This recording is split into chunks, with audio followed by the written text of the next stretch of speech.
সাহাবীদের সমালোচনা শুনবো না, বলবো না। মজলিসে যে সমস্ত মজলিসে সমালোচনা হয় সেখানে যাবো না, পাশ দিয়ে হাঁটবো না। তো হুজুর মজলিস গুলো কোনটা হয়েছে বললাম, ওলামাদের থেকে জেনে নেবেন, জানবেন, দেখবেন অনেক কিছু জানবেন।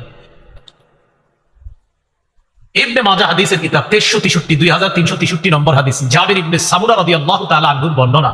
তিনি বলেন, খাতাবানা উমর ইবনুল খাত্তাব রাদিয়াল্লাহু তাআলা আন, ওমর রাদিয়াল্লাহু তাআলা আন আমাদের সামনে খুতবা দেওয়ার জন্য দাঁড়াইলেন। দাঁড়িয়ে তিনি বললেন, কামা ফিনা রাসূলুল্লাহ সাল্লাল্লাহু আলাইহি ওয়াসাল্লাম মিসলা মাকামি। ওমর ফারুক বললেন, আজকে আমি তোমাদের সামনে যেমন ভাষণ দিতে দাঁড়িয়েছি, ঠিক নবী এই জায়গায় এইভাবে ভাষণ দিতে দাঁড়িয়েছেন।